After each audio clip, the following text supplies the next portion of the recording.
Thank you very much, and welcome. I'm Father Mitch Pacwa. Welcome to EWTN Live. We're bringing you guests from around the world.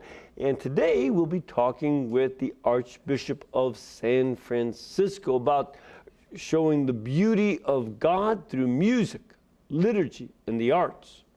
But before we do that, I want to welcome EWTN's Vice President of Programming and Production, Mr. Peter Gagnon, to talk about some new top-notch EWTN television productions. Peter, how you doing? Doing great, good. Father. So we have a new episode of one of our series coming up. Yeah, so this year we started in a really ambitious project, a series on the doctors of the church. Yes. And so the first one, St. Athanasius, aired earlier this year. It was very successful. And now the next one is St. Catherine of Siena. Okay. And it'll air this Sunday at 8 p.m. Eastern here in the U.S. For the other regions of the world, go to our website and check out the TV schedule. But it's going to be a real insight into this doctor of the church, this saint, and to help people understand who she was, how she really affected the church and history, and her powerful witness there. So it has great interviews, dramatizations. I think we'll take a look at it. Yeah, and we've got a clip going on here now. We're sending out her letters for her. And then through prayer, Catherine arrives in Avignon. She is presented to the Pope, and which is so interesting because usually you look down, you kiss the ring, and there's a certain demeanor that you are to incur. Not for Catherine.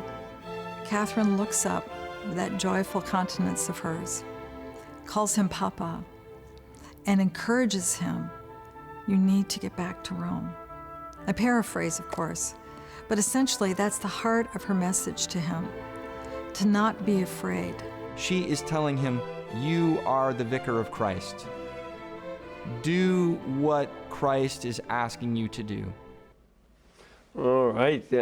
St. Catherine really is really cool saint. Yeah. She took on lots of good issues in her short life. Y'all can get more information on the Doctors of the Church series by going to EWTN.com/doctors. Don't go looking for any medical advice there now. It's Doctors of the Church, EWTN.com/doctors. And you can watch the second episode of Doctors of the Church on Catherine of Siena this coming Sunday, December 2nd at 8 p.m. Eastern Time. And it airs a few more times during the week as well. And people should look for, the next one we're working on is St. Leo the Great. So. He was. Another good one. Yes, he was great. So we'll continue these series throughout the years, and people continue to look at them. And another thing to mention, just real quick, is our Advent programming. So as Advent starts, make sure you go to our website and look at all the opportunities to find programming to help you during this Advent season. Yeah, and the Roman Rite, Advent starts this Sunday. That's right. So let's get going with that. And we'll be back in just a couple of minutes with tonight's guest. So please stay with us.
Welcome back. Thank you. Our guest tonight is working to fulfill Pope Francis' request to help various ministers at church and cantors, artists, musicians, to all collaborate a lot more fully in order to show the world that the Catholic tradition is not a dead end, but is part of a living tree with deep roots, new blossoms.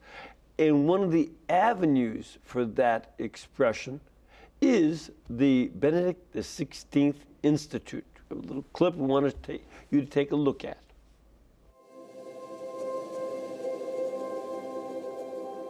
Every liturgy, every Mass is a real encounter with the Lord and lifts people's minds and hearts, sets them on fire for their faith. Reverent and beautiful liturgy helps to form the Catholic imagination to exploring God's truth, beauty, and goodness. Beauty can evangelize souls. It has a power to break through even the most hardened hearts in a way that reason can't. And when you have something that's beautiful, even if it's somebody who's not Catholic, they can really be touched. Coming to Mass and participating in the liturgy always brings a feeling of peace. I feel connected to God. Being surrounded by beauty truly leaves me with a peace of mind. As a choir member, I help bring beauty into the liturgy. The art, all of the stained glass, the paintings, helps me see beauty in the liturgy. There's a wow factor to being in Mass. No matter what we're doing, we're always doing it for God. When people love God, they want to give their very best. And when we prepare for the liturgy, we give our very, very best.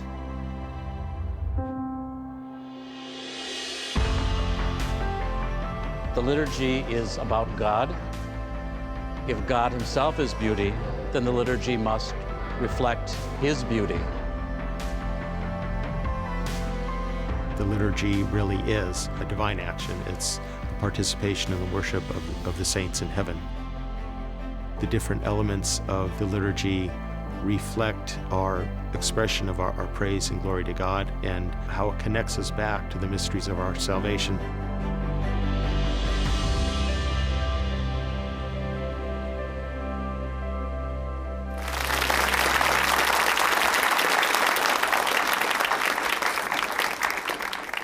So here to tell us more about his mission of evangelization and the Benedict XVI Institute, please welcome the Archbishop of San Francisco, the Most Reverend Salvatore Cordileone.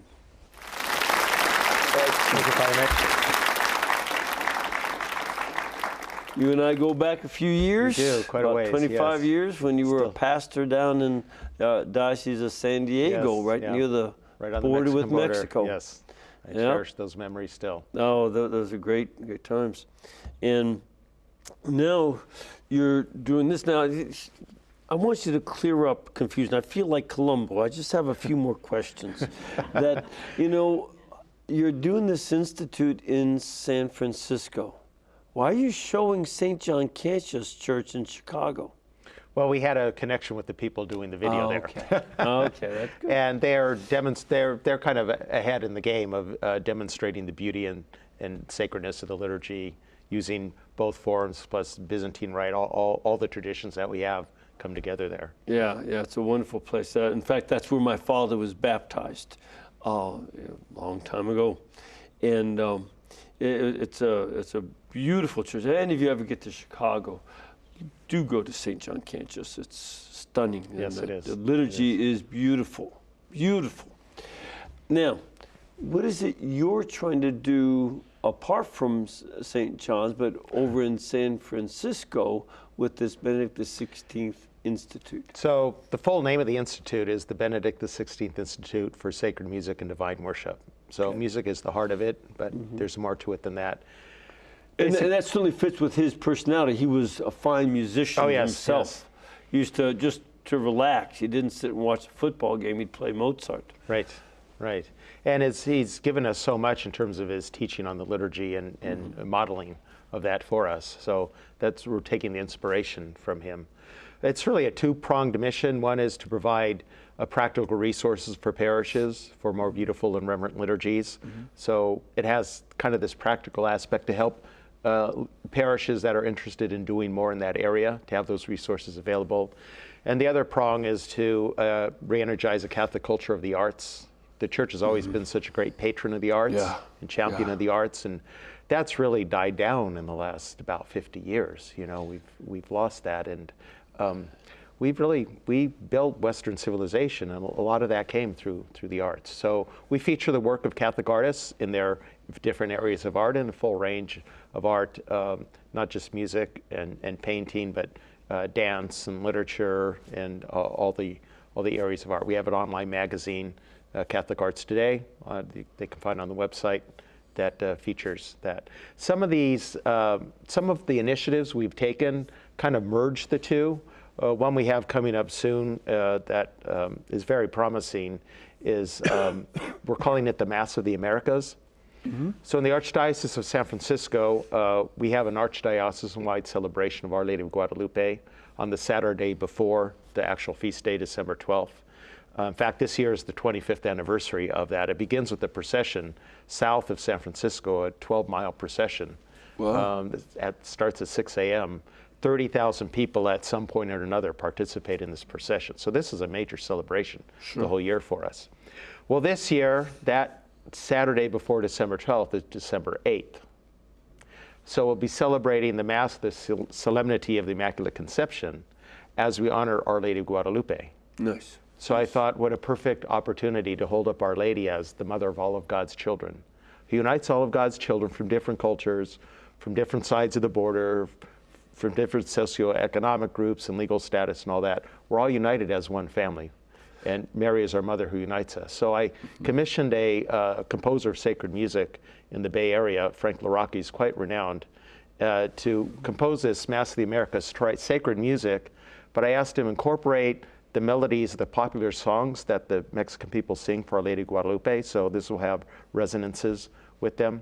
I told him, what I want you to do is what the Franciscan friars did with sight through Mission Church architecture, I want you to do with sound through sacred music. So the Mission Church, it's clearly a Catholic church, it's within the tradition, but it also reflects the elements of the local culture. Yeah, if you, another thing to do besides going to St. John Cantius, if you are in California, there are a number of the missions, the old missions, that are still open and are really, really worth visiting. Yeah, many, if not most of them, are still active parishes. That's right. That's right. Yeah. And they do exactly that. They use the local building material, the style of art. Yes. They would have oftentimes the newly converted Native Americans doing the art, as well as bringing some from Spain. And the music, too. And the music. And the Jesuits did the same thing down in Latin America, in South America. Yes. You know, they even taught the locals how to have symphony orchestras. You know, they would be in the jungles, but they composed music for them. It's beauty that resonates is a theme of the church in the Americas in our mission. Sounds like you're getting it going again. Yeah, yes. We got so the Mass parts will be in Latin and Spanish, a few things in English. He composed a communion meditation, that's the Ave Maria in Nahuatl, the language of the Aztec people, which is the language that Our Lady spoke to St. Juan Diego in. And he composed an organ postlude. It's Advent, so we'll sing the Alba Redemptoris Mater, and the organist continues on the right hand with that melody, and on the left hand, the melody of the La Guadalupana song. You know, that La Guadalupa. And he harmonizes those together. So it's a perfect symbol of the blending of cultures in the one family of faith that is our Catholic Church. Yeah, yeah. The Alma Redemptoris Mater, for those who don't know, is the standard Marion hymn that is sung at the end of the day during Advent. Yes. And that's the thing to know. And we are going to broadcast this Mass. So the Mass Americas is not only going to be for those who happen to be in San Francisco on the 8th of December, but all of us can do that, and that'll be broadcast on EWTN Saturday, December 8th at 5 p.m. Eastern Time on EWTN. They'll have Sacred Polyphony, which is a wonderful style of music. And that'll be polyphony sung by folks from the Benedict XVI Institute for Sacred Music and Divine Worship, bringing a great deal of beauty in a world that doesn't really have as much beauty and music, has a lot of noise.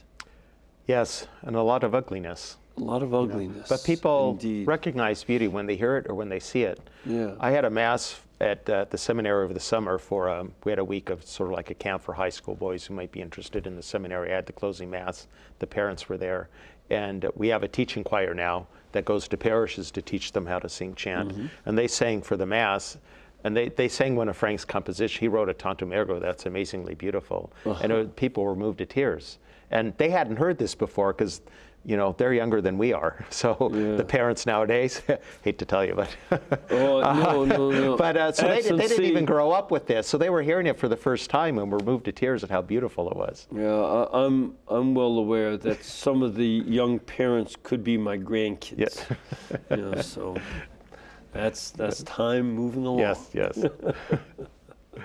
And it's but it is something that stirs within the heart to hear something beautiful. I know at St. John can't just once a month they'll do a mass by, you know, Mozart or Bach or one of those classic composers, because the mass was an inspiration for some of the most superb music. Bach's Mass in B minor. Everybody should have that in their music library. It's just stunning beauty. That the words of the liturgy evoke that kind of beautiful response. And then we have the music that was, the chants that were composed going back to St. Pius X, who was urging us to teach the people how to sing these chants. It's that, you know, congregation couldn't sing a Bach Mass or a Mozart Mass, but it's beautiful and it should be performed. But they can be taught to sing these chants, and so that's what we're trying to do with this teaching choir. In fact, interestingly, another initiative we've taken is a festival of Marion Hymns we do on Mother's Day, where we'll sing those Marion hymns for the different seasons, and some other hymns. Some things the people sing together. Other more complex arrangements, the choir will sing their scripture readings, reflections, so it's like a lessons and carols sort of format. Our first one was this year, Mother's Day, last May. That morning, I went to San Quentin State Prison to celebrate Mass. I go there at least a couple times a year for that. And I was speaking with the chaplain as we were walking toward the entrance of the prison, and he asked me what I was doing later that day. I told him about this festival and this teaching choir, and he said to me, well, can they come here to teach the men how to sing chant? And I kind of had that on my mind for some time, but he initiated it with this question. So we did. We arranged for the choir to go there. They gave a concert. San Quentin has a dedicated Catholic chapel, actually. Not too many prisons do. So we had the concert in there, and they. I assume it's dedicated to San Quentin himself. Well, I never looked at the document, but I would presume that as well. I want a full report on my desk in the morning. But we had 25 men signed up to be part of a chant schola at San Quentin. So we're bringing beauty into behind bars, you know, where there's such a deep. I see the men love to sing. They worship well. You know, they love the Lord, and I see it's fertile ground for this there too.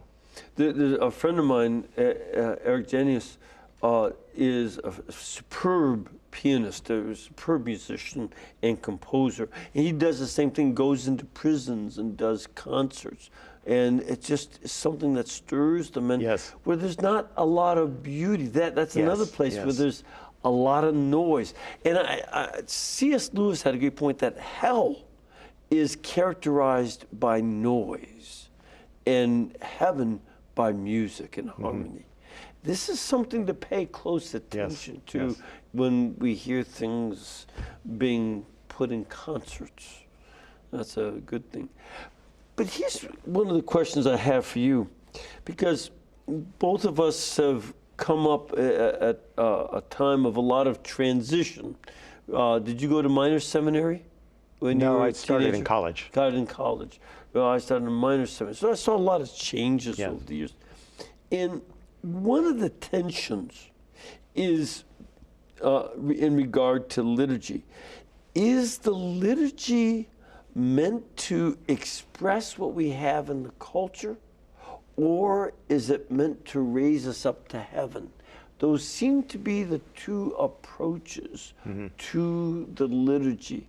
And we've seen a lot of folks trying to bring the liturgy to a way that it's relevant to the culture, and others who get very upset and say, no, we've got to have the beauty. How can we deal with these tensions? It's a strong emphasis on enculturation, but it's seen enculturation as the profane culture just entering into the Mass. Right. Rather than adapting elements of the culture so it reflects it. The example I gave in mission church architecture. The church has always done this, where it's when it encounters a new culture, but it takes a long time for it to mesh. And so it's happened in many parts of Latin America. You know, there's like a new Christian culture there, and in Mexico too. If you look at in the mission churches, the architecture, the friars composed masses too. Yeah. So it's taking elements in the culture and sort of baptizing them. This is what Frank's vision in composing the Mass. He took the popular songs that the friars would sing in front of the church, because it's profane music, that is secular, you know, it's not for the sacred use. But they would sing these popular songs to attract the people and then bring them in the church and then sing the sacred. Well, we can take elements of those and incorporate it, which is what I asked Frank to do with this Mass. And the church has done that, you know, throughout her history. Yeah. That's not the same thing as just taking the same melody, the exact same song, and putting different words to it. That's the church kind of conforming itself to the culture that it finds, rather than enculturating the gospel by adapting elements of the culture within the sacred context. Yeah, and I think this is something we need to work on, because when we bring the liturgy down to the level of the secular culture, one of the oddest things I remember back in the early 80s maybe was the E.T. Mass. I don't know who looked like Elliot and who looked like E.T., but I wish they had both gone home. You know, it just wasn't a good fit. I think I missed that one, fortunately. Yeah, bless your heart. But it made national news at the time because it was so odd. And there's this other kind of enculturation. I think that's more profound. Yeah. And not the Mass should not be used as a platform to display, you know, kind of a folkloric festival or somebody's favorite song or favorite element in the culture. It's not a platform for that. Right. It's to lift us up to heaven. So there has to be the sense of the sacred. To be a sense of the sacred, there has to be some sense of otherworldliness to it. Not that it's incommunicable and we can't understand it, but there has to be a sense of otherworldliness. So Pope St. Pius X spoke about that in his apostolic letter on that point in Charlie Sollicitudine, about that the sacred music is characterized by its beauty, its universality, and its holiness. Yeah. Beauty, there's a sense of universality to beauty. And when it's sacred, people can sense that it's holy. So that was my experience at the Mass is celebrated at the seminary. It's nice that at this part of the year, as we come to the end of the liturgical year, we're reading through the book of Revelation. In the book of Revelation, Scott Hahn has brought this out in the Supper of the Lamb, but it is a liturgy, and most of the commentators on the book of Revelation see that this is the heavenly celebration of a Christian form of the Feast of Tabernacles from the Old Testament. And that it's a transformation of those liturgical elements. And in the Eastern Church, they always saw that the liturgy should represent that liturgy from the book of Revelation. and raise us up to heaven. That's why there's so many icons in gold and things. And it's in our tradition too. Maybe we've lost sight of it in more recent history, but look at the prefaces. They always conclude about, along with all the saints and angels in heaven, we acclaim your praise. So and we are sing participating. a song from the and angels. Then we sing the song, that from the eyewitness of the heavenly worship. Isaiah's vision in the temple. He was an eyewitness to the heavenly worship, and that's the song they were singing. And we make those words our own. Holy, holy, holy Lord God of hosts. And Revelation also is filled with the songs of the angels, and that the shepherds will be celebrating them on Christmas. The angels teach us the Gloria. There's something that raises us up, makes us better as people when we love beauty and let beauty raise us up. So, and another element of this, another initiative of the Institute is we have to reach our people when they're young, when they're little. Yeah. And we're doing that too. We have a music director going into schools to teaching school choirs how to sing chant. We have a music director who's running chant camps. She'll run a whole week of a chant camp and teach from little kids up to teens how to sing chant. And in doing so, without them realizing it, she catechizes them. Yes. Because she explains what they're singing. Exactly. And of course they love it. And it solidifies them in a strong Catholic identity. I think one problem is if they're only singing children's songs at Mass, then what are they going to think when they grow up and look back on growing up Catholic? They're going to think it's something for kids. So something you grow out of. But if they sing something that's greater beyond them, but not inaccessible to them, that they can rise up to, and it's a deep part of our tradition, we've sealed for them a Catholic identity for the rest of their lives. Yeah.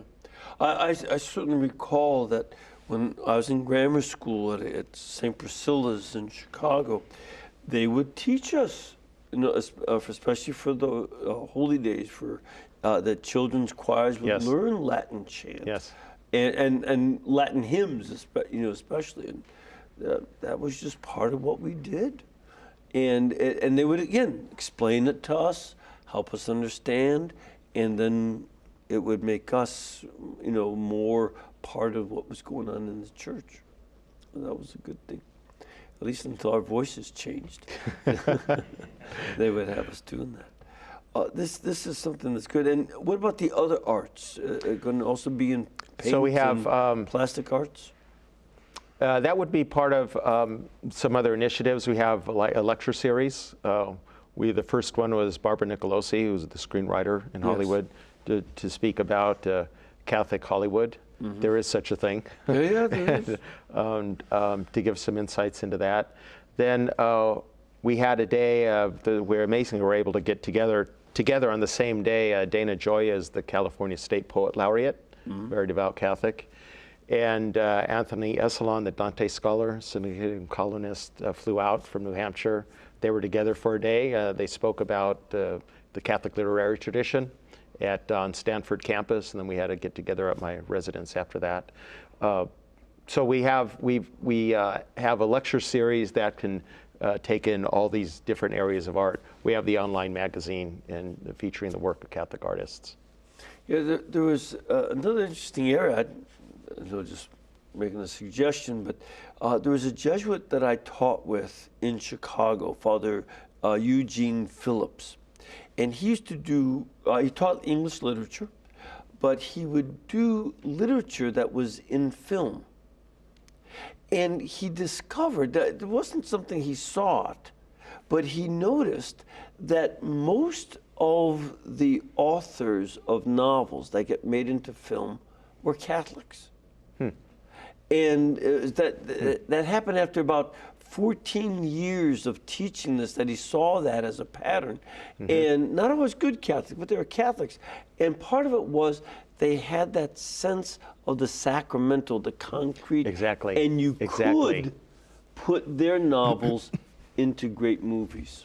Exactly. The first time I heard Barbara Nicolosi speak, I had just become a bishop, so this is about 16 years ago, but she was making that point about, it seems the church, film especially, the church has abandoned as, a worthy art form. But it should be the contrary, because the way film works is through images, symbols, and we know our religion expresses itself much more through symbols than through words. We know the power of that. So this is something that's perfectly consistent with our Catholic sacramental view of life, and it's something we should embrace and champion. Yeah, every so often there were critiques of Catholic churches having too much of statues and paintings, but those were teaching tools. Yes. And they're concrete and beautiful, and bring each one. Stained glass brings out a different kind of beauty than a statue does. Yes. And you go to Chartres and see, or Saint-Chapelle in Paris, you see this stunning glass that teaches you. This makes for concrete learning, and that should be the case.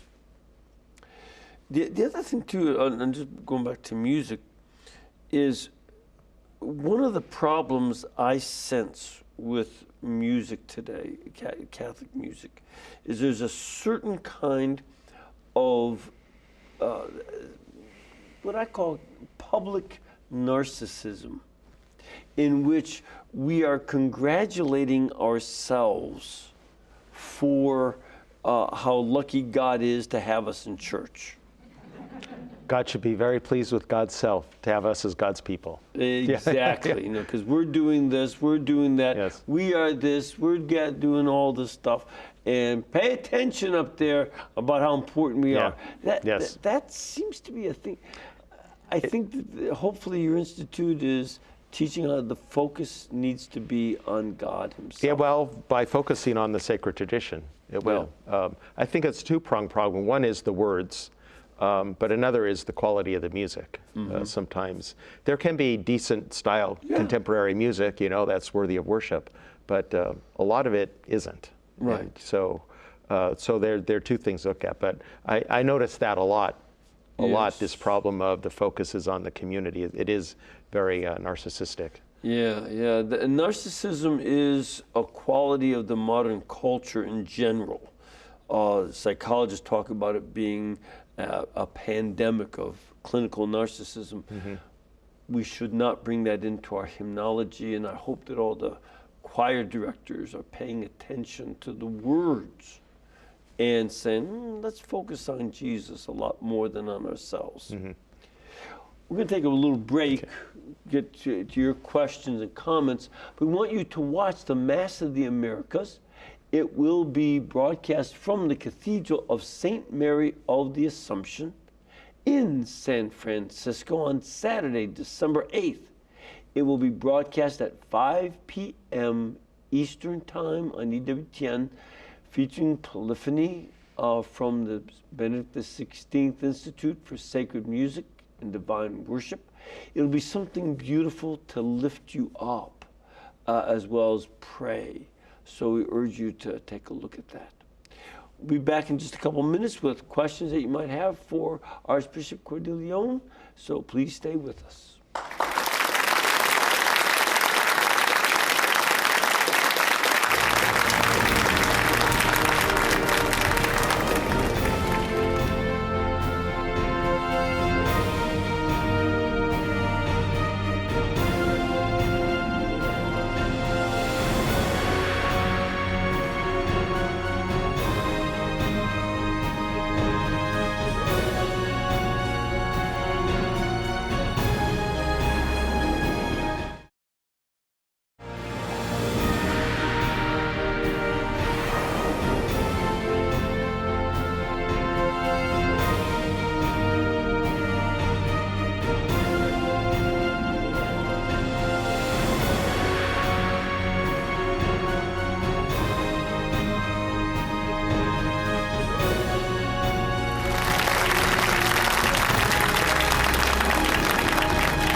Right, before we get to your questions and comments, I want to mention that the Benedict XVI Institute for Sacred Music and Divine Worship out in San Francisco has its own website, and it is benedictinstitute.org.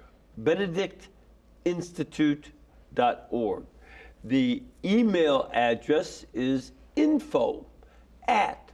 benedictinstitute.org. info@benedictinstitute.org. Ready for some questions? I think so. Let's giddy up. We have Susan. Susan, where are you calling from? Colorado, Father. Oh, we're in Colorado. Colorado Springs. I love it. Okay. I love it. I started grammar school there. Yes. So what's your question? I live on Mount St. Francis. You're at Mount St. Francis. So what's your question? I've been in the renewal, Charismatic Renewal, since '73, and that music has been uplifting as long as it's not that heavy rock style. And I was wondering where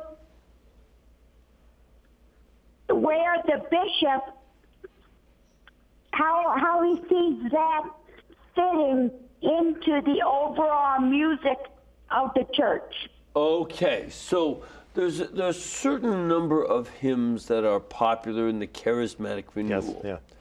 And they tend to be hymns of praise and adoration. How do you see those fitting in? Charismatic has a distinctive style of spirituality. So I think, as I said earlier, contemporary forms of music can be done in a suitable way for worship, especially in a context such as that. And Charismatic Renewal is a movement within the church. So like any movement, if it's within the communion of the church, it can have a renewing, well, that's the title of the movement, right? Yeah. Renewal. It can have a renewing factor. In any movement, there's always this sense of a draw to kind of form a parallel church. So that's the danger of a movement. The asset of a movement is that it can draw people in and connect with people who might not otherwise get connected with, and turn them on fire for their faith. So always within this. So kind of ecclesially, it has to be within the communion of the church. So liturgically also. So the music, it's within that form of spirituality. What is fitting for that would be different than, say, another sort of liturgical setting. One of the things too is that the music is easy to sing in the Charismatic Renewal. They have a lot of hymns that are very singable.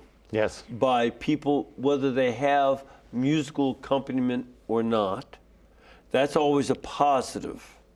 And the music is focused on adoring God. I was going to say the words are also, they're God-oriented. They're not narcissistic. So that's right. It is properly oriented. But I wanted to say earlier, I've also found that with chant, that it's easy to sing. That's right. When I have gatherings of people, we'll sing Vespers, and I have a Benedict monk who works with me with the Institute and at our seminary. He'll rehearse for about a minute, and they can sing Vespers chanted in English. Right. People naturally, because it's very intuitive. So it's something that, and I see often they'll sing more if it's in the chant form than some of the contemporary musical forms. There was a book that came out years ago called Why Catholics Can't Sing. Yes, I remember it. Yes. And one of the things that he brought up is that chant is a humble sort of music. It's not about virtuosity. Exactly, yeah. Anybody can sort of join in with it. You don't have to be a well-trained voice. You can follow. It's a humble kind of music.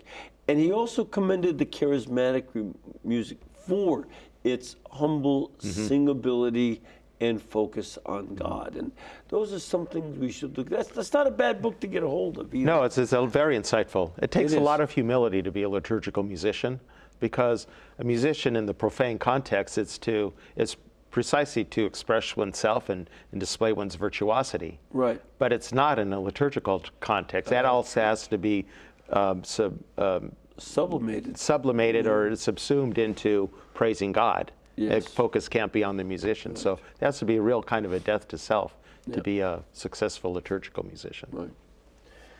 Sir, where are you from?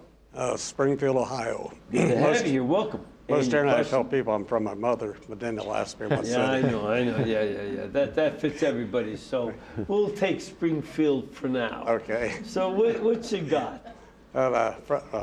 In our family tree, there's a fellow named Franz Gruber that wrote some music, the song Silent Night and the song Ave Maria. I wonder if they would fit in the program you got. I think they cover the mother of all of us in both songs real well.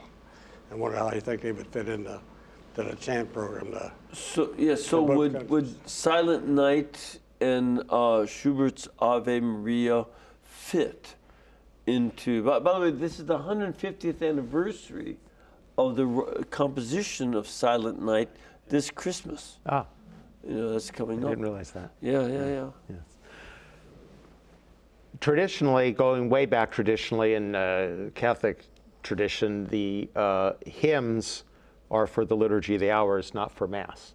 Mass has prescribed, the entrance chant we call the introit communion chant. Traditionally, there's one at the offertory. They're usually scriptural texts. Pope Pius XII allowed, because already there was a movement to try to get people more involved participating in the Mass, so he allowed hymns to be sung in the vernacular. This is before Vatican II. So that's when this idea of singing hymns at Mass came in. So I think that we should be singing the propers, but there is a time and place to sing hymns, say at the preparation of the gifts, at communion or after communion, like a communion meditation. So there is a place for hymns, but they should be befitting a sacred context. The Schubert Ave Maria would be an example of, it's really a secular form of music with sacred words. So I think we need to not overdo that. I think it can be used in a limited sense in a liturgical context. It It's shouldn't be commonly overused used at because weddings. At weddings, yeah. Yeah. But there are other sacred compositions of the Ave Maria and chant and polyphony that can be done, and some that can be even learned by the people. Yeah. Silent Night would obviously be appropriate at Christmas time for Mass. Yeah, that's a good one. We have another caller. Hello, Marlene? Yes. Hi, where are you calling from? Puerto Rico. Puerto Rico, all right, get those. Good to have you on with us. Thank you very much. First, I want to thank you, Father Pacwa, for your great work. Oh, thank you. Yes, really. And so to Archbishop Cordileone, I just wanted to comment that what he was mentioning earlier about the adaptation of popular music with words of the Catholic faith, that's exactly what I read in a biography about St. Louis de Montfort. He did exactly the same thing. He would take the popular songs of the time in France, and then he would incorporate Catholic doctrine and make it part of his missions. He would sing those songs along the way. Well, I was not aware of that. Thank you for bringing that up, Marlene. I didn't realize that St. Louis had done that, Louis de Montfort. Did you know about that? I didn't know about that, but it's certainly the way the church is always, again, ways it interacts with the culture to make those connections, to bring the gospel to life. Right. Well, you think of Greensleeves, which was a medieval romantic song, medieval or period of Shakespeare, but it was an early romantic song. Mm-hmm. But it's also been, the words have changed to a really stunningly beautiful Christmas carol. Yes. That because the music is so Good beautiful. Example. Yes. And I know the Christmas carol better than the romantic version. And I haven't been on a date in over 50 years, so that's a good thing. That's a good thing. We have another question from our studio audience. Ma'am, where are you from? I'm from Champaign County, Ohio. Okay, great, welcome. And what can we do for you? I just had a comment that I was so blessed a few months ago to spend 5 days at a sacred music retreat. Wow. And the music is so beautiful. I felt like I was in the midst of angels singing. Yeah. It was just... Where was that, the retreat? It was in Kentucky. It was people from all over the country were there. Yes. Yes, it was I find it encouraging. There are a lot of these types of initiatives going on now. The Church Music Association of America has their colloquium every year. And there are a number of like liturgical conferences taking place around the country and in other parts of the world that are promoting this kind of music and the sacred. So I wasn't aware of a retreat though. Yes, and there were composers there that were our directors and taught us so much, and it was wonderful. All right, well, you say taught you so much. Are you also a musician? Well, I am the organist at parishes.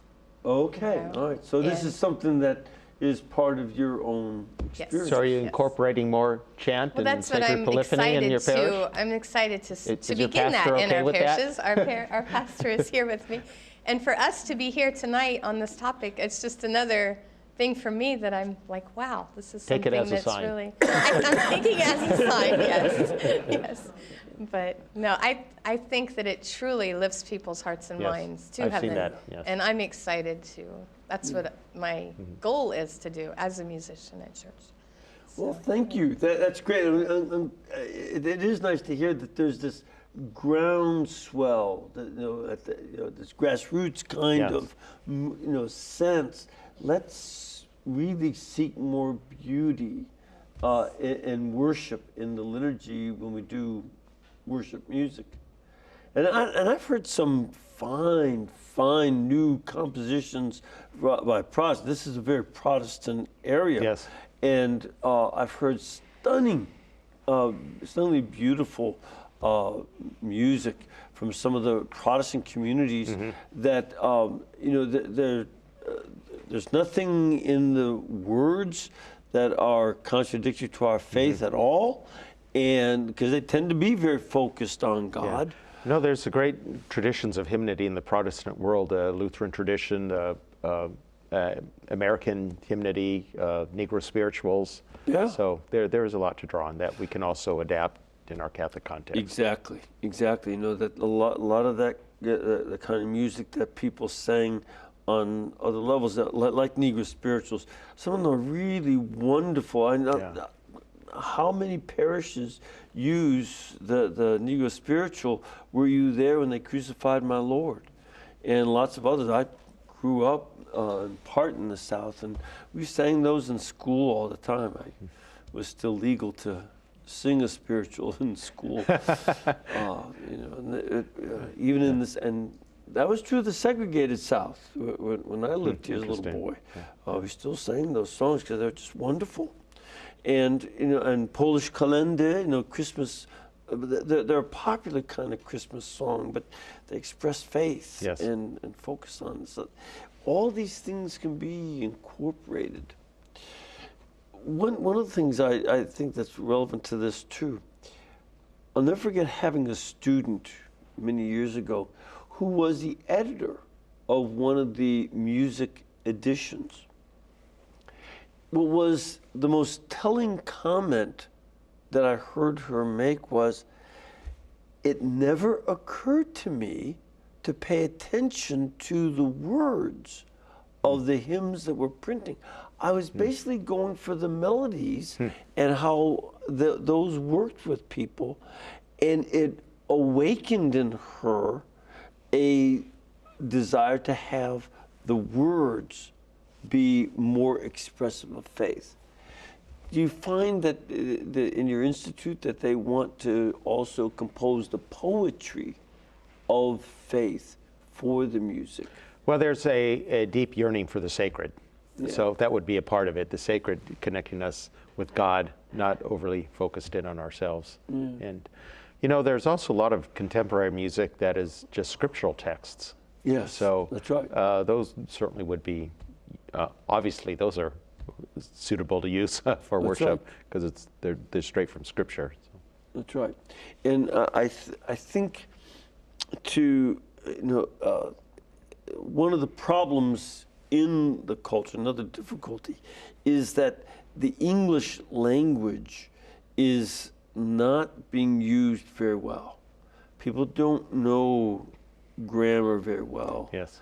They don't have a very wide vocabulary. I think the great commonality of so many vulgar words and nasty words that just are used like punctuation, especially in some parts of the culture. It's because people don't have enough vocabulary, I think so, to express themselves precisely. Mm-hmm. And this is one of the other things I hope that gets encouraged by your institute. Learn to write beautiful poems that musicians can set to music as well, and that get across the faith. What are some of the other initiatives that you might be having with the institute? We're having in January, it is another part of our lecture series, a lecture on Rene Girard at one of our parishes. Who is? Oh, the great Catholic philosopher Mm-hmm. of our time, well, of our recent time. Yeah. So Rene Girard and the Catholic Imagination is the title of the lecture. Mm-hmm.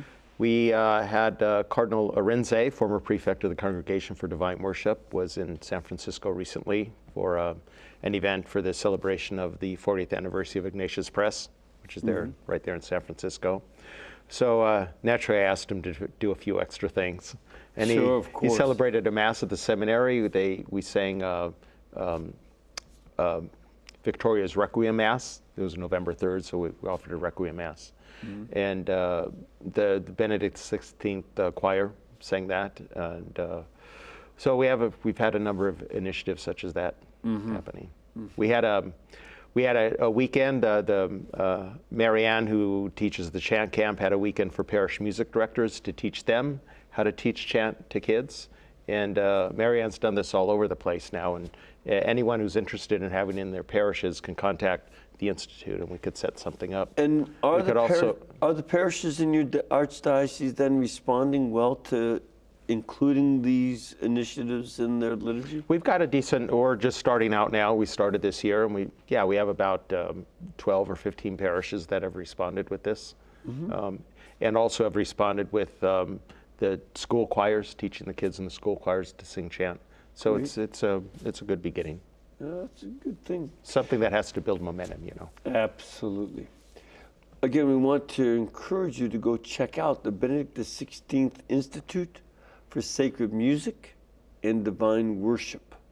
Again, the website is benedictinstitute.org. If you want to find out more from there, go to info@benedictinstitute.org. It'll give you all kinds of good stuff.